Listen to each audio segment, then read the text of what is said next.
Akalmu jangan disuplai hal-hal yang merusak. Hatimu jangan dikotori oleh hal-hal yang membuat kita buta, membuat kita gelap. Kalau isi pikiranmu barang rusak semua, ya cara pandangmu terhadap hidup juga rusak. Hati jadi kunci arah perjalanan kita kemana.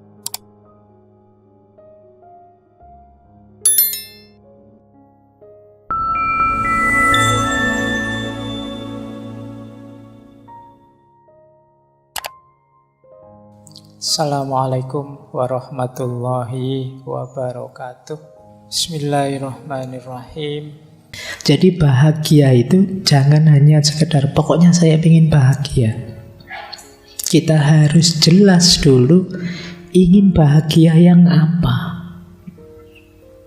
Kebahagiaan yang lahiriah ataukah kebahagiaan batin atau kebahagiaan yang hakiki. Ini nanti beda-beda. Mungkin kemarin teman-teman bingung, konsepnya campur baur jadi satu. Bahagia itu ya di hati. Ada yang bilang bahagia itu ya kalau kita senang, sehat, sejahtera. Ada yang bilang bahagia itu ya ketika kita dekat dengan Allah, ketika kita ma'rifat dan lain sebagainya. Oleh hamka, untuk lebih mudahnya, ayo kita bagi saja. Ada kebahagiaan lahiriah, ada kebahagiaan batin, ada kebahagiaan hakiki. Hakiki itu hakikat, sejati, puncaknya kebahagiaan. Jenis-jenis kebahagiaan ini saling berkait. Untuk bisa bahagia secara batin, lahir kita harus bahagia. Untuk bisa menemukan kebahagiaan hakiki, batin harus beres, lahir juga harus beres, sudah bahagia. Tapi kalau kita berhenti di kebahagiaan lahir saja, bisa saja kita tidak mendapat kebahagiaan batin dan tidak ketemu kebahagiaan hakiki. Itulah mengapa banyak orang kaya, banyak orang sukses, tapi tidak bahagia. Kenapa? Kebahagiaan yang dia miliki hanya kebahagiaan lahir. Dia belum menggarap ranah kebahagiaan batin. Jadi nanti ketika membahas tema kebahagiaan, kalau menurut Hamka, ayo kita cek ya. Ada kebahagiaan lahir, ada kebahagiaan batin, ada kebahagiaan hakiki. Kalau kebahagiaan lahir itu fisikal, kalau kebahagiaan batin itu hati dan akal, kalau kebahagiaan hakiki itu eksistensial. Berhubungan dengan kesejatian kita sebagai manusia. Pak, saya sudah mencapai kebahagiaan hakiki, Pak. Misalnya, kamu punya duit? Tidak punya, Pak. Sulit. Jadi, kenapa? Karena kalau kamu shortcut tiba-tiba kebahagiaan hakiki, kamu merasa ma'rifat. Tapi kebahagiaan lahirmu tidak terpenuhi, bisa saja nanti modal kebahagiaan hakiki itu kamu gadaikan untuk kebahagiaan lahir. Itulah mengapa kadang-kadang ada orang agamanya pinter, mantep, batinnya luar biasa, tapi ya dia pakai itu semua untuk mencari keuntungan lahiriah. Jadi karena dia yang bawah belum beres, tiba-tiba merasa sudah atas, atau sebelumnya belum nyampe sih sebenarnya, hanya actingnya saja. Banyak orang sekarang acting.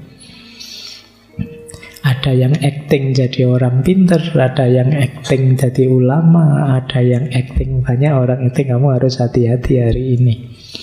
Karena sekarang fasilitasnya memungkinkan. Kamu ingin jadi apa saja, apalagi dunianya dunia media sosial, dunia digital. Kamu bisa jadi apa saja yang kalian inginkan. Kalian ingin jadi paling hebat, bisa.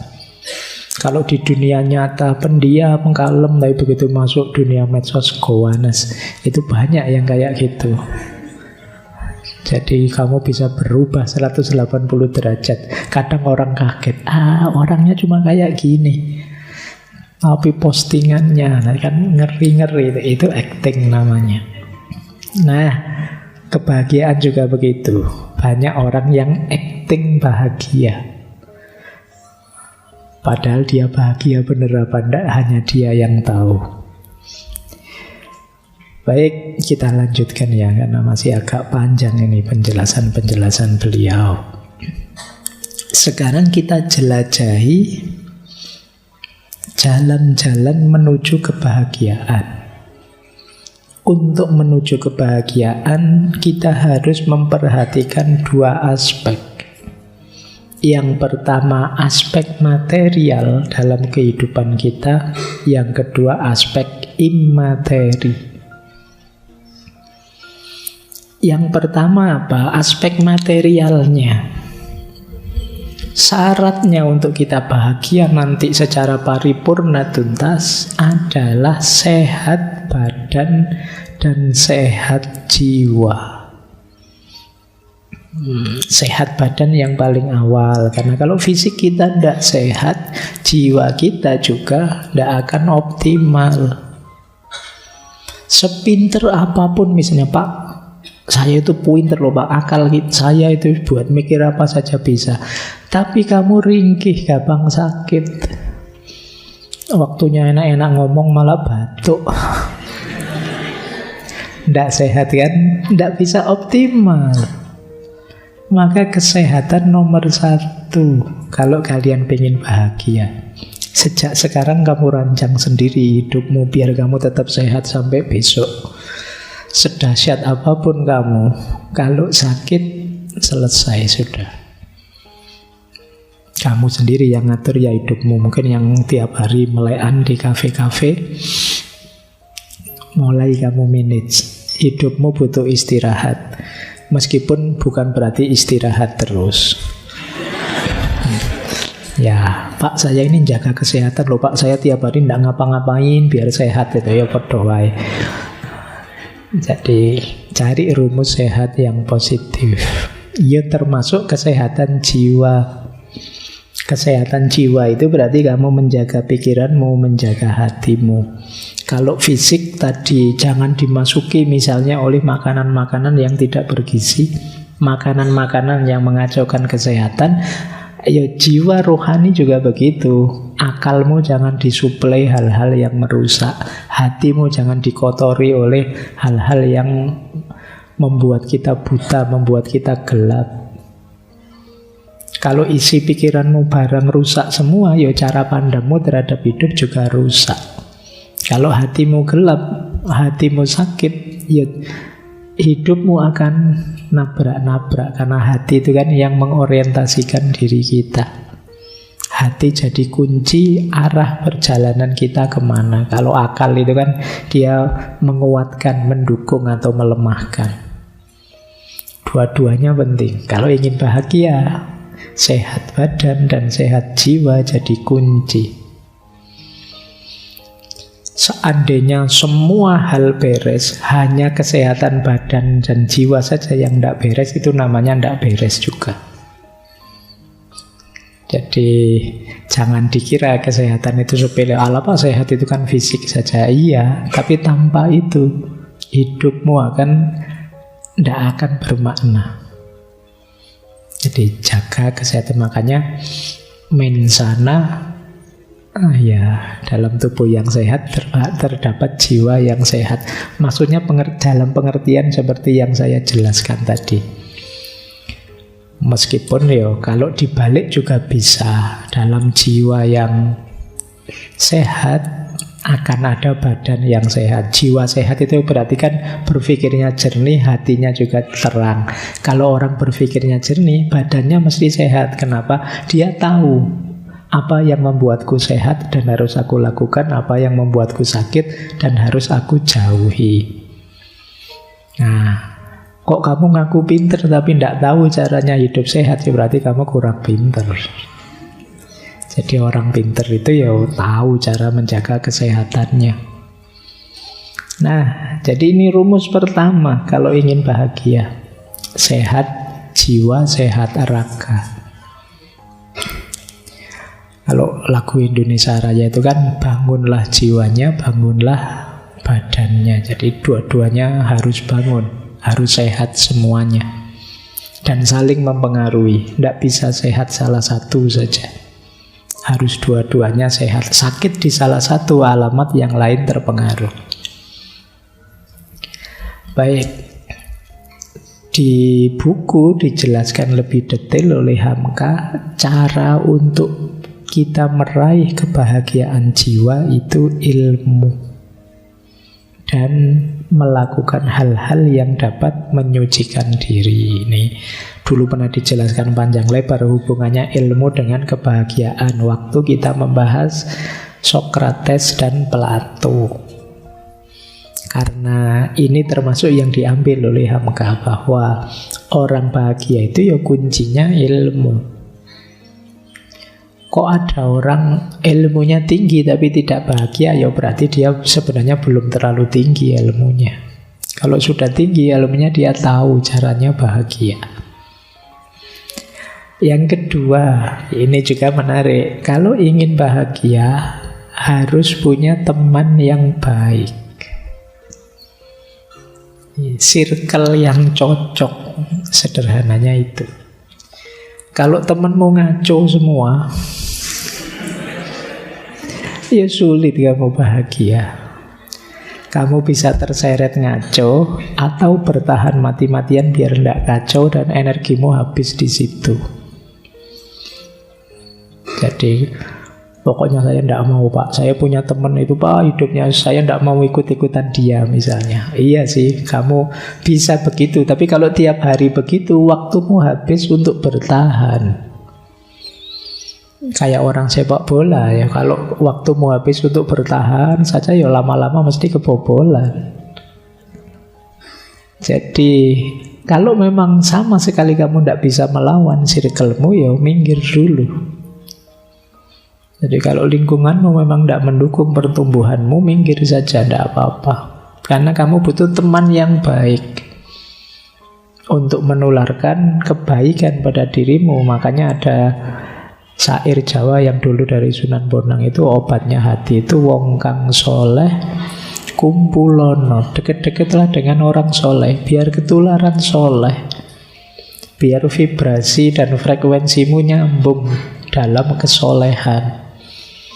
Tapi kalau temanmu tidak beres semua, ya kamu ketularan juga, frekuensi vibrasi tidak beres. Jadi cari circle yang cocok untuk pertumbuhan cita-citamu.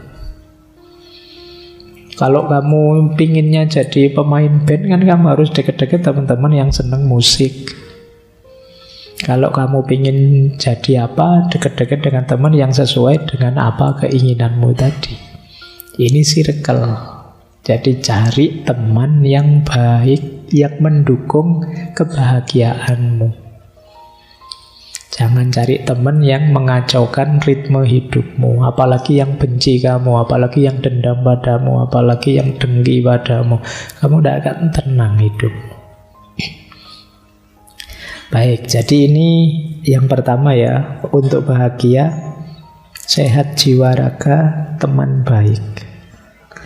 Nanti kamu cari dalam hidupmu masing-masing mana yang sudah saya miliki dan mana yang belum. Kalau belum, hadirkanlah. Akan jadi syarat kebahagiaanmu. Yang ketiga, kalau ingin bahagia harus mau berpikir.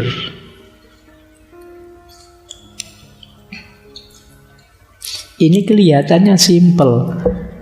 Loh kan otomatis Pak, apa ada orang yang tidak mikir? Menurutmu kan begitu, tapi sebenarnya banyak.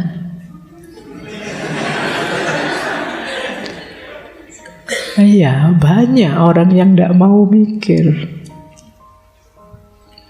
Bahkan yang muda-muda ini banyak loh. Kadang kalau saya tanya, gimana mas rencanamu ke masa depan? Alah Pak, saya mengalir saja. Lah iya kan, itu kan alamat kamu tidak mau mikir mesti tentang hidupmu. Kamu tidak sungguh-sungguh merenungi hidupmu, menemukan titik-titik kebijaksanaan, mencari titik-titik keputusan yang penting, yang membuatmu jadi lebih baik, lebih baik. Syaratnya tetap mau berpikir. Hari ini kan hidup ini rasanya diombang-ambingkan dari satu viral ke viral yang lain. Kamu tidak pernah berpikir, apa ya saya harus mengikuti viral itu, apa ya saya harus update yang seperti itu. Kan kamu tidak pernah mikir begitu. Jadi ini seolah-olah biasa, Pak, orang hidup mesti mikir. Tapi sebenarnya banyak orang yang, kalau bahasa saya, autopilot saja hidupnya. Autopilot itu kan rutin, wis kaya ngono, terus diulang-ulang tiap hari. Makanya kadang-kadang kalian kaget, loh sudah Rebu lagi ya Pak, cepet ya. Lah ya kalian memang hidupmu tidak pernah direnungi, ya berjalan begitu saja, tidak berpikir. Ya sulit kamu sampai di titik bahagia, karena kamu terombang-ambing terus kesana kemari oleh aliran hidupmu. Syaratnya orang bahagia berpikir. Kata Hamka, dengan berpikir kita ketemu kebijaksanaan. Kebijaksanaan itu kan rumus hidup yang tidak hanya benar tapi juga tepat.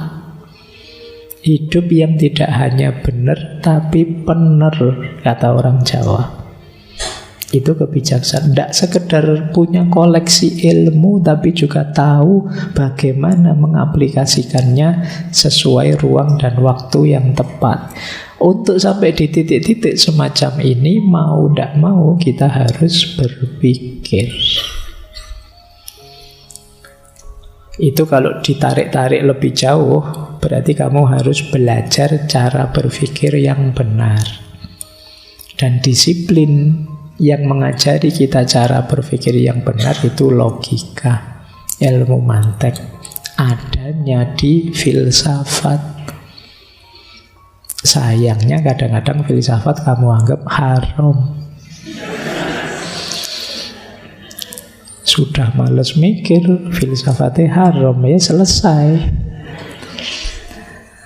Jadi kamu kehilangan modal besar yang diberikan oleh Allah padamu, keistimewaan puncak kebanggaan manusia, yaitu natik, berpikir. Oke, terus selain berpikir kita juga bekerja, ya, atau boleh berkiprah, boleh berkarya sama, yang berhubungan dengan nilai diri dan kemanfaatan diri kita. Itu akan jadi sumber kebahagiaan. Jadi bekerja tidak terbatas yang karir yang menghasilkan uang, itu iya. Tapi mungkin ada orang yang berkarya, beraktivitasnya secara tidak langsung menghasilkan uang, tapi dalam rangka penegasan makna diri, nilai diri, dan lain sebagainya. Jadi ini juga jadi kunci kebahagiaan. Kemarin waktu siapa tokohnya itu, mungkin di Russell apa siapa itu kan disebut bekerja itu kebanggaan. Jadi sama-sama stresnya, mending stres karena pekerjaan daripada kamu stres karena nganggur. Jadi itu istimewanya kerja.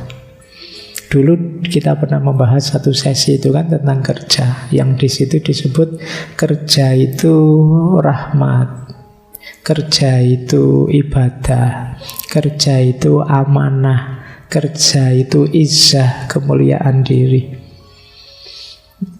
Jadi, kalian tidak boleh beralasan, Pak saya ngelamar sana, ngelamar sini tidak diterima. Ya kalau itu kan karir namanya. Kamu kan juga sambil nunggu lamaranmu diterima kan bisa beraktivitas ini, beraktivitas itu. Mungkin tidak menghasilkan uang, tapi berkontribusi entah apa terhadap dirimu maupun lingkungan sekelilingmu. Jadi itu yang disebut kerja. Karena orang itu Kalau tidak ngapa-ngapain itu biasanya merasa dirinya hampa, tidak bernilai.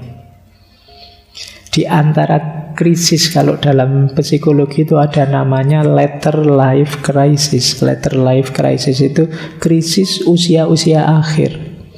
Itu biasanya orang-orang sepuh-sepuh 60 tahun ke atas yang sudah pensiun itu krisisnya adalah dia krisis merasa tidak bernilai. Wah, saya sudah pensiun ini, wah sudah tidak menghasilkan apa-apa, saya sudah tua, merepotkan orang saja. Merasa tidak bernilai. Makanya kadang-kadang beliau-beliau yang sudah sepuh itu kadang-kadang kalau di rumah itu tidak mau diam, melakukan apa saja, ya nyapulah, ya apalah. Nah, ini karena memang kerja itu pride, kebanggaan sebagai manusia. Kemudian penting juga kalau kita ingin bahagia, kita harus siap introspeksi diri, siap muhasabah. Kenapa? Karena kita manusia itu selalu banyak kekurangan. Kita bukan makhluk yang sempurna. Kita punya alat-alat hebat, tapi kadang-kadang kita tidak mampu menggunakannya dengan pas. Di situ penting kita introspeksi. Hidupku ini sudah seharusnya ndak. Pelajaran apa yang bisa aku ambil dari kemarin-kemarin? Ini namanya introspeksi diri. Ngecek diri kita. Sampai umur sekian aku sudah ngapain aja ya? Kita introspeksi diri. Kalian mungkin usia-usia 20-25an lah usia kalian ya. Kan kelihatannya masih bujangan semua. Kelihatannya. Ya mungkin ada yang lebih, ada yang 27, ada yang 30, saya tidak tahu. Mungkin ada yang S2, S3. Itu kan usia-usia quarter life. Nah, usiamu wis seperapat itu kalau umurmu manusia sekitar 100 ya kamu namanya kan quarter life, sudah perempatan. Orang-orang quarter life itu cirinya gampang. Dia gelisah tentang masa depan. Besok saya kerja apa, Pak? Saya ini kira-kira ada jodohnya enggak ya, Pak? Ada, pikiranmu enggak jauh-jauh dari situ tetap. Nanti suami saya siapa ya, Pak? Istri saya siapa ya, Pak? Ini kan terus masa depanku kok rasanya gelap ya, Pak? Itu, ya, itu ciri-ciri quarter life. Jadi itu kenapa kalau saya kan selalu guruannya seputar-seputar itu. Karena saya tahu di usia-usiamu yang menggelisahkanmu hal-hal itu. Makanya kamu ketawa. Sebenarnya menertawakan dirimu sendiri. Ya, baik. Loh, tapi kan dulu waktu sesi humor itu orang yang masih bisa menertawakan dirinya sendiri, alamat dia masih sehat jiwanya. Alhamdulillah, enggak apa-apa. Oke ya, itu istimewanya. Kadang-kadang orang timur itu kan gitu. Nggak bisa itu masih bisa ketawa cengenges itu. Kayak ditanya dosennya itu nggak bisa jawab kan terus bisa kamu jawab nggak bisa ya Pak. Itu gitu ya. Ngomong nggak bisanya nggak pakai sedih tapi pakai cengengesan. Itu efeknya lebih mengerikan daripada. Baik, introspeksi ya. Yuk kita cek diri kita. Kita baca, kita muhasabai kurang apa. Kira-kira yang lebih mungkin saya itu meningkat di bagian mana? Karena di antara penyesalan hidup adalah ketika kita sadar kemarin-kemarin saya belum memberikan versi terbaik diriku dalam hidup. Coba kemarin saya begini, coba kemarin saya begitu. Itu biasanya penyesalan hari ini. Kenapa ada logika coba-coba tadi? Karena kemarin saya belum melakukan yang terbaik. Kalau sudah melakukan yang terbaik semampu kita, meskipun hasilnya tidak memuaskan, ya kita bisa legowo. Ya nilai saya jelek Tidak apa-apa, ya mungkin memang segitu kemampuan saya sudah maksimal. Tapi ketika kita tidak maksimal, tidak memberikan yang terbaik, begitu nilai saya jelek, kita kan kecewa. Coba kemarin saya agak serius sedikit ya, coba kemarin saya agak mempeng sedikit belajarnya. Di titik ini ayo introspeksi, jangan jatuh 2 kali di titik yang sama. Baik, ini yang kedua. Jadi berpikir, bekerja, introspeksi diri. Yang ketiga,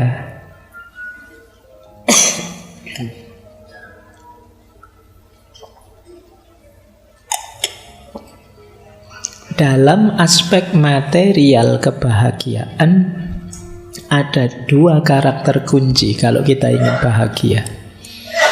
Yang pertama, kemampuan untuk qanaah. Yang kedua, kemampuan tawakal. Jadi tadi kan sudah ada 5, sekarang tambah 2. Qanaah dan tawakal.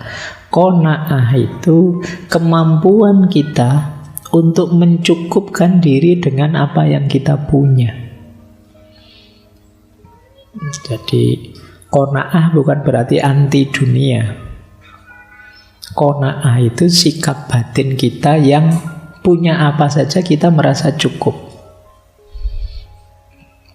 Jadi punyanya hanya motor 1, oh iya Pak, cukup Pak motor 1 itu, saya kan mobilitasnya paling kemana. Itu namanya orang qanaah. Kuliah ternyata nilai saya kebanyakan B Pak, tapi tidak apa-apa, cukup itu Pak B, saya penting lulus. Ini namanya qanaah. Ini contoh saja ya. Jadi maksudnya apa? Qanaah itu kalau menurut Hamka, orang qanaah itu orang yang mencukupkan sesuatu yang dia butuhkan. Jadi mencukupkan diri dengan hal yang diperlukan oleh dirinya. Bukan berarti tidak bekerja. Ya bekerja. Tapi hasilnya apapun dan berapapun akan saya anggap cukup untuk hidupku. Ini namanya orang qanaah. Orang qanaah itu tidak banyak menuntut dan mengeluh. Apa adanya saja kita nikmati. Ini orang qanaah. Di antara cara mudah untuk segera bahagia itu membangun jiwa yang qanaah. Kita selama ini sering salah rumus. Ketika ingin bahagia kita target ini, target itu yang belum kita miliki. Akhirnya bahagia kita lama. Kalau ingin segera bahagia, ayo kita hidupkan qanaah saat ini. Otomatis kita akan bahagia saat ini juga. Kita akan alhamdulillah, ya Allah, alhamdulillah kebutuhan saya terpenuhi. Yang kedua, tawakal. Tawakal itu satu sikap batin yang kita hidupkan setelah ikhtiar kita jalankan. Itu tawakal. Saya sudah berusaha maksimal Pak, semampu saya. Apapun hasilnya saya pasrahkan pada Allah. Itu tawakal namanya. Saya sudah ke dokter Pak, sudah minum obat Pak, tapi masih batuk. Pasrah ke Allah. Itu namanya tawakal. Jangan belum minum obat, belum periksa, belum apa, sejak awal sudah pasrah saja pada Allah Pak. Itu bukan tawakal, itu namanya. Jadi tawakal itu kita lahirkan setelah ikhtiar maksimal dijalankan. Ini akan meminimalisir rasa kecewa, rasa tidak puas terhadap hasil dari yang kita lakukan. Jadi 2 rumus ini, qanaah dan tawakal, bisa membuat kita segera bahagia. Tidak harus menunggu nanti, besok, tidak harus tergantung ini, tergantung itu. Baik, meskipun qanaah dan tawakal ini lebih mudah diceramahkan daripada dijalankan.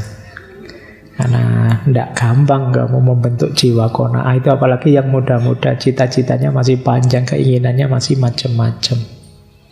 Tapi boleh pelan-pelan kamu latih sejak sekarang, karena akan jadi senjata yang kuat ketika hidupmu dalam kesulitan, keterpurukan, dan lain sejenisnya. Latihan qanaah dan tawakal.